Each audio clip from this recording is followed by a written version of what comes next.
right, I'm going to do something a little different tonight. Here's my Highway 1 Strat I love. We're going to recount or list the top 10 worst singers of rock and roll that we all love, that I love certainly. So there are some good singers in rock and roll, and there's some not so good ones, and we sometimes the not so good ones are just as popular as the good ones, which is kind of funny. So, but I compiled a little list of the top 10 worst singers in rock and roll, and then parenthetically that we love. Let me just say a little bit about it. I don't know if anyone was ever in middle school choir like I was, but we had a choir director that was always trying to get us to sing properly, and he would explain how to stand, how to breathe. He would have breathing exercises, how to pronounce vowels. So he would want you to all open up and sing from your diaphragm and use your mouth like that. And of course, he thought just about every singer you could name was a bad singer with those standards, which are basically classical music standards. I respect that a lot, but it was kind of funny, and we used to kind of make fun of him. And I remember once he said Johnny Mathis wasn't a good singer, but he knew Johnny Mathis had a great voice and millions of people loved his singing. But he was explaining it to me how Johnny Mathis wasn't actually a good singer. But so we're not using those standards as venerable as they may be. We're going by different standards. But what criteria are we using for the top 10 worst singers? Well, first of all, there are great singers in rock and roll that just sing great. They don't. Some of them, don't play guitar or anything. They just are true artists with the voice. Roger Daltrey, Don Henley. Of course, he plays drums a lot, but again, just a golden set of pipes. Paul Rodgers. I mean, the list could go on and on of people who are truly great voices. Sing great. Spend a lot of time thinking about it. Then there are some that just kind of they're playing and they kind of open their mouth and whatever comes out. That's the vocal, and sometimes that's great, but a lot of times it's not categorized as what you would call good singing. So I'll say a little about that. But a couple things I wasn't looking for out and out bad singers. One name that I thought of was Yoko Ono, and I've heard her. I have Live Peace in Toronto, and it's so bad. I'm not even going to include that. That's really in a category all by itself and doesn't really belong on this list. It's the other thing is I'm not including people that might have sloppy voices, but still what I would call good voices. Like Greg Allman, he's sloppy. Rod Stewart, has that raspy voice people used to always make fun of, but it's a signature sound, and he has a great voice in a way. So I kind of when I thought of people like that, Levon Helm. I didn't include them. So I thought about people who maybe even more so exemplify bad singers in rock and roll. No, some of these people I love, so I'm just kind of having fun with that. I'm not really trying to say these people stink or anything. Some of them are actually my favorites. But so let's go through the list. Coming in at number 10 is Mick Jagger. Now, Mick Jagger I love the Stones, so I'm a Mick Jagger, Keith Richards, they're great. But if you listen, thank God now on the internet we can print the lyrics to the Stones songs, or we'd never know what he said, and they kind of mixed his voice down in the band. I always heard on purpose because it just kind of added. It was almost like a rhythm instrument. And I love Mick Jagger, and that was the appeal of the Stones. They're a sloppy band, but a great band, and they're tight in their sloppiness. They're sloppy they're sloppy like a fox. But Jagger's perfect for that band, obviously, needless to say. But I think if you were trying to stick him in a tuxedo and have him sing some really nice ballad or something, at least, certainly he would have to change his approach at the very least. So I included him on this list. I love Mick Jagger, so I'm not cutting down Mick Jagger. But, if you compare him to like a Roger Daltrey, it's just apples and oranges, really. So I love Mick Jagger, but and I think he's a great singer for the Stones. But if you're just looking at somebody that just as a vocal artist, not a rock and roll star artist, but just a vocal artist, Karen Carpenter or someone. Mick Jagger, I think his overall packaging is why he's so great, and not necessarily just the awesome technique of his voice or something. I think we all understand what I'm saying. Another one that's kind of like that is Ringo Starr. I remember when Ringo Starr, I'm old enough to remember when he had hits like No, No, No, I Don't Smoke It No More, and It Don't Come Easy, and people used to always say he couldn't sing, and I love Ringo Starr. He's the perfect Beatle. He was the perfect drummer, But I just remember people saying that, and he's got a pretty small range, who am I to criticize, but maybe, he might even say that, and they pick songs for him that he sounds great on. Photograph, what a great song, It's easy to sing, but not like Ringo, because it's not how, it's the feeling he gives to the song, and in a way, his voice is perfect for it. But some of those songs from the early and mid '70s, you wouldn't, he's not. You're not buying it because the voice is so pure and beautiful. It's Ringo. But a couple others I thought I'd mention. One is Ian Hunter from Mott the Hoople, and then his solo career. I love Mott the Hoople a lot. But I remember people used to cut down he was kind of one of those people that they were never going to be really commercial because of the quality of his voice. I remember in high school, a lot of kids didn't really listen to Mott the Hoople, but the kind of cool kids, I tried to be one, I don't know if I was, but the kids that were like into good albums and everything loved Mott the Hoople. But a lot of the other kids, if they did happen to hear something, would always say his voice was horribly, and especially if you, all the young dudes that has that style to it, but even on that, but if you listen to a lot of their album songs, he had that kind of nasal quality in his voice, which was perfect for the band, really, but it was an acquired taste. And I just remember people always kind of cutting down I have Mott the Hoople, and a couple songs on there. One of my favorite songs is Marionette. I don't know if you know that song.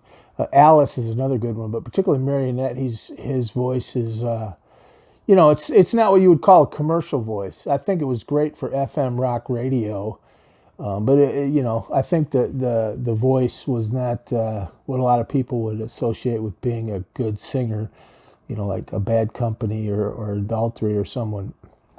So another artist that kind of like that I love also, that I remember people used to say the voice wasn't any good, was Ian Anderson from Jethro Tull. I love Jethro Tull.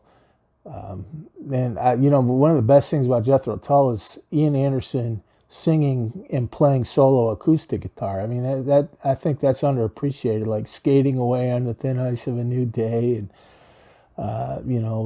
some of those songs where he's just up there by himself with an acoustic guitar are so great. But again, I think he had a voice that was very unique and distinct, but it wasn't necessarily the kind of voice that just a commercial A&R person would see as just a standalone great voice. I think it was him, and his songs were brilliant, but and his voice was what it was. But another thing is, some of those guys might not spend a lot of time thinking about their voice, particularly back in the countercultural days. They'd kind of grab a guitar and just sing away, and in a way that was what that music was so great. It was from the heart, it was authentic. But sometimes I don't think they maybe worried that much about it, or at least some of them didn't, There was another one that a lot of people would say doesn't have a good voice. It was Neil Young. I happen to love Neil Young. And I think I've seen documentaries on Neil Young, and the stuff he did, like with Crazy Horse and Buffalo Springfield, he was in Crosby, Stills, Nash and Young was always great. But when he started doing those solo acoustic albums, I guess a lot of record companies didn't even want to release it. They thought just that voice of his, that kind of real high nasal way he sang. But it's kind of ironic again. That was became a signature sound. When you hear it, you know it's Neil Young. So there's a lesson there somewhere. But I know I've seen a lot in Canada. Some of the radio stations didn't even want to play that, I guess, and they would compare it to someone like Gordon Lightfoot, who's got such a beautiful baritone. You know, I mean, you could stick Gordon Lightfoot in a tuxedo and he could sing love songs, and I never heard. He always just sings his own stuff, but his voice was of that caliber. That he could croon a ballad, I'm sure, and it'd be just great. He had a really good voice. Neil Young, he was great on playing Neil Young stuff, and you know what? That's great. So again, we're not trying to be critical. I'm just there's just some opinions I have. Another one is Pete Townshend. You listen to the demos of the Who. He's not. I mean, he's musical.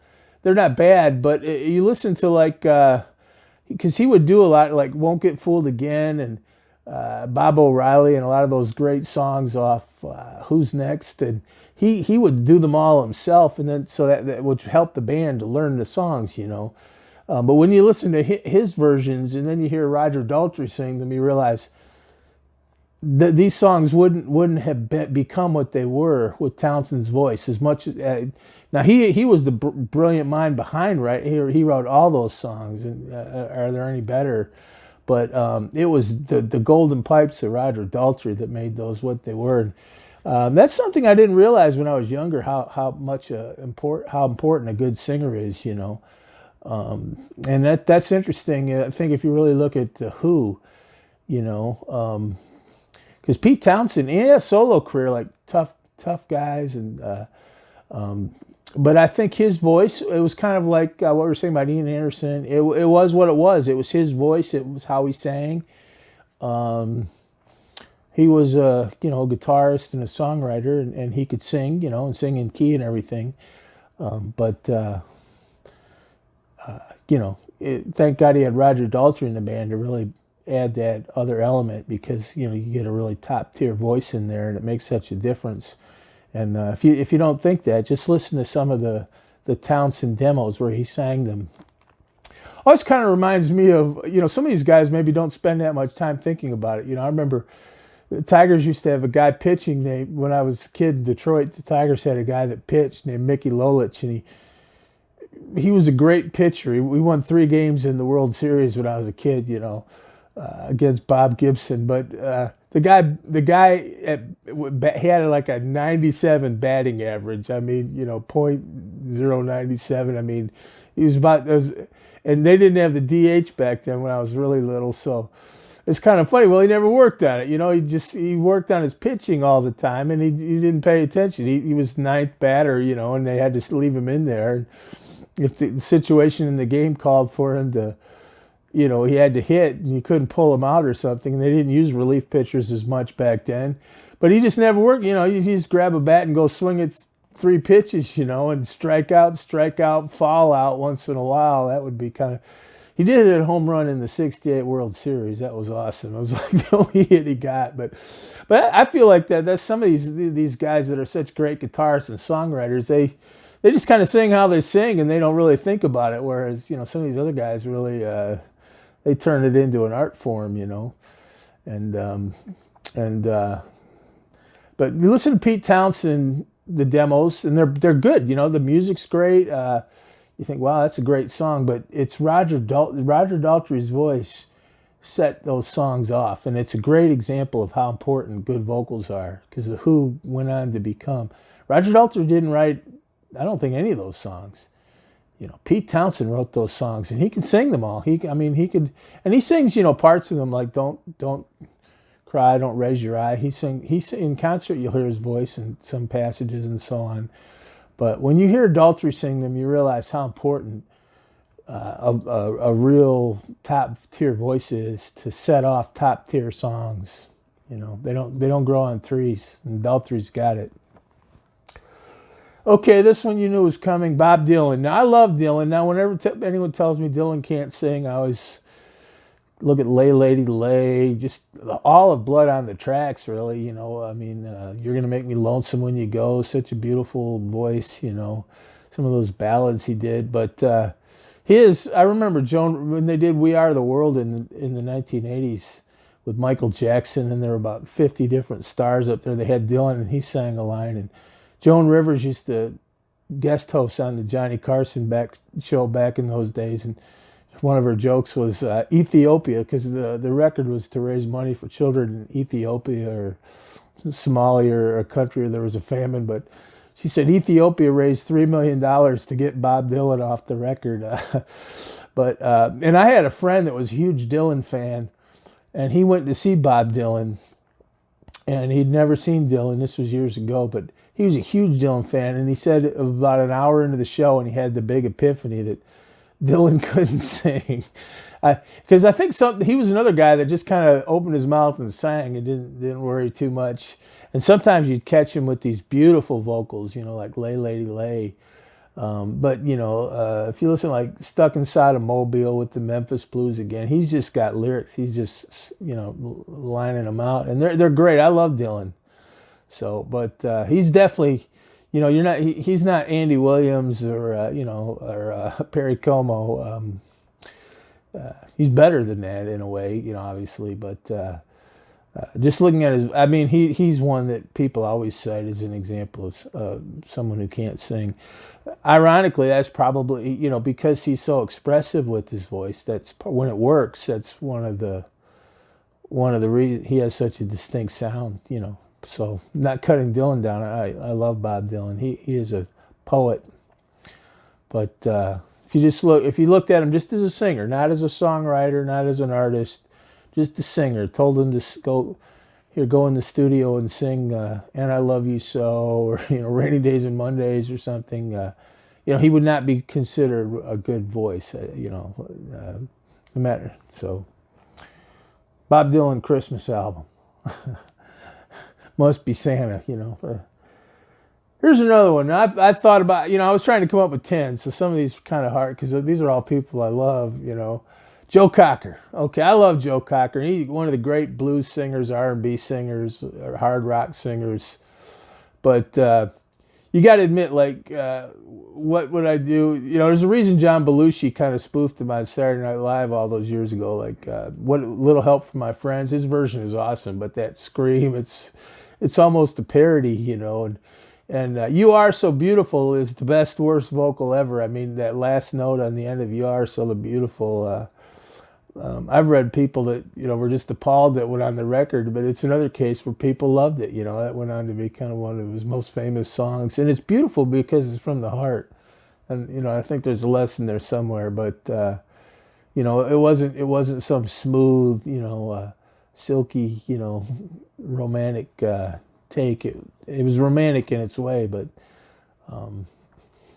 so I put Joe Cocker down there. I didn't know. Here's another one, Sonny Bono. Okay, another guy. Sonny Bono was stupid like a fox. He was a really smart man. If you ever see interviews with him, he let Cher make fun of him all the way to the bank. And but if you listen to his voice, he was another one. He just kind of opened up and sang whatever that came out, and he was a great entertainer and a great, like I said, he was stupid like a fox. He was actually a great songwriter. He wrote "Needles and Pins." Of course, all the Sonny and Cher hits like "The Beat Goes On" and "I Got You, Babe," but also like "All I Ever Need Is You." He was, and he worked with Phil Spector, so. And to some extent, maybe you could say singing bad was his shtick, and Cher, I'm almost could have included Cher. Cher is a great entertainer that, has her own way of singing. It's kind of sloppy in some ways, I'm sure people would say, but Sonny Bono is pretty bad, almost funny. But I love Sonny Bono, and the older I get, it's maybe a nostalgia factor, but I love to watch those old Sonny and Cher shows. I wish they had shows like that today, but part of it was just he'd grab that mic and just belt it out, and he didn't care, but he got in a way, again, a lesson there somewhere. He got the song across. The song came across, so that's what a good singer, I guess, does, But if you were looking for sort of a study and somebody that sang great, it definitely wouldn't be Sonny Bono. And last, and this to me is probably one of the more legitimate ones on here. That's not just funny. Is Jimi Hendrix. Jimi Hendrix is a he even said that when I think he said when he heard Dylan sing that he knew he had a shot. To me, Hendrix was a great songwriter. I think he was a good songwriter anyway. But he was first and foremost a guitarist, and he only ever played really mostly with power trios. So, but I think a lot of, particularly in that period, but songs were just a vehicle for him to play guitar in a lot of cases, and he'd sing a little bit and then just play for a lot more than he sang. And I think he's kind of like that pitcher for the Detroit Tigers I was talking about, Mickey Lolich. He maybe didn't pay that much attention to his voice, and never really, thought about it. But actually, a lot of younger people, I actually saw a lot when the anniversary of his death here last September, there were a lot of kind of younger people on YouTube videos I saw saying that, they just never got Hendrix. They don't like Hendrix. And I think maybe to some extent it is true that, he never really lived to see the production values increase in the 70s, and he never really got out of that just kind of wild late 60s acid rock, where you'd have a verse or two of songs and then, 15 minutes of guitar solos. So, but, as much as I love Jimi Hendrix, obviously I don't think he the thing that's famous about Jimi Hendrix is not his singing. And you isolated his he never even really. I always thought how sad it was he died, because it's kind of like Clapton and Cream. I mean, look at all the stuff Clapton did after Cream broke up, and he got out of that just crazy, 30-minute long solo stuff, and started working on songs with some good producers, and had a little bigger band that could support him and open him up a little bit to more musicality. And Hendrix died right, I think, on the cusp of that. I think he would have, and because I'm sure he was probably like Clapton. He would have developed his own voice. Clapton didn't sing much before his first solo album, on a track or two, in Cream and Blues Breakers. He sang "Rambling on My Mind." I always thought that was kind of true with Hendrix. He was a guitar player first and foremost. He ended up singing a lot of his own songs just because of the format. But I don't that was kind of in the time period that was fine, and people wanted to hear him play the guitar, and he'd sing some. But you never heard any much, if any, harmonies on Hendrix. Even really, it was pretty much just him and.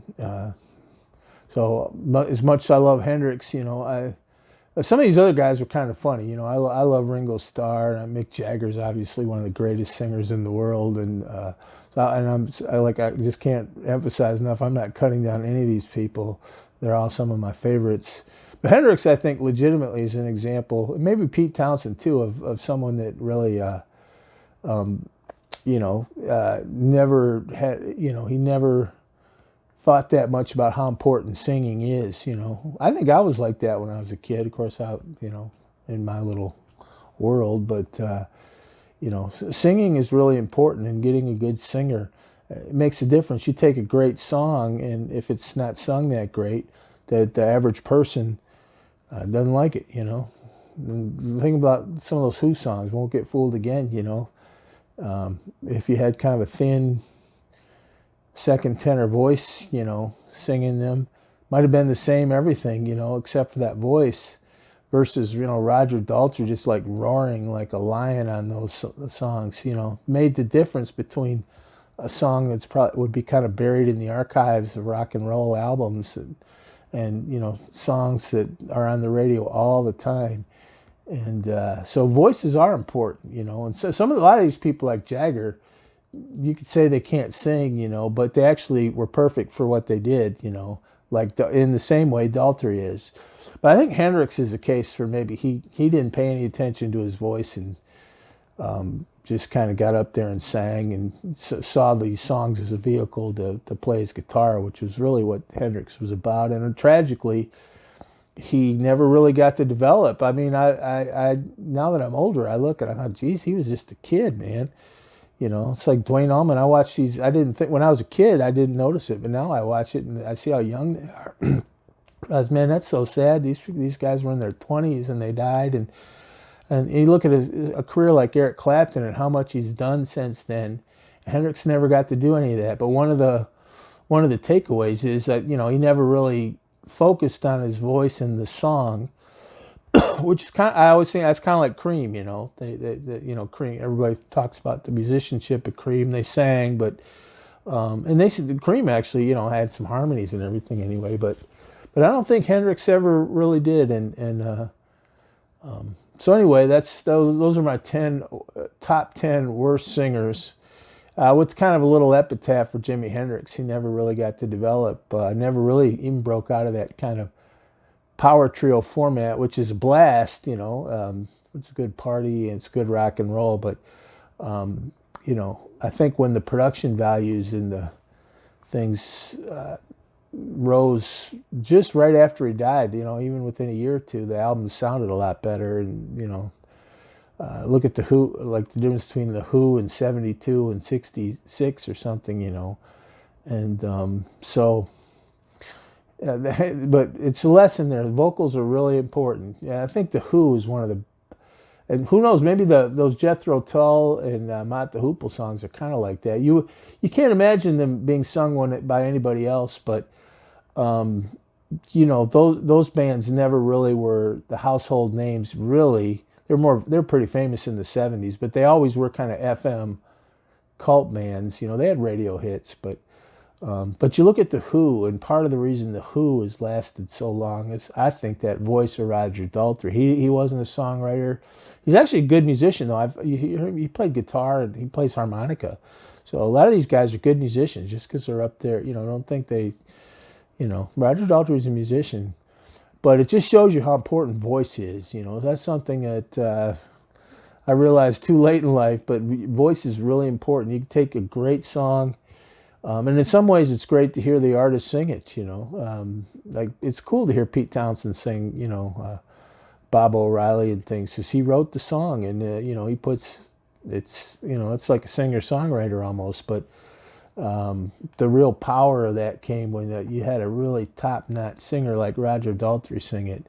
And a couple of these people, I don't think, some of them are kind of fun, and their personality comes out when they sing, and that's sort of what people like. But the Hendrix example is someone I think that didn't really ever, develop his voice and didn't pay much attention to it, and maybe even in some ways the song. I like Little Wing and When the Wind Cries Mary, and those are nice songs. But he was all about the guitar, and I don't think he paid much attention to songwriting, really, like maybe a Beatles type band did. And he certainly, I don't think, paid much attention to singing, and that may have well changed had he lived into the '70s when classic rock really sort of bloomed, in my opinion. Like the early '70s. That's when you had some of the greatest albums ever made. Unfortunately, Hendrix died right there, but he is, some of these other ones are kind of fun, but he's an example of, I think, a more serious way looking at how important singing is. Well, I went on too long, like I always do, but enjoy these comments.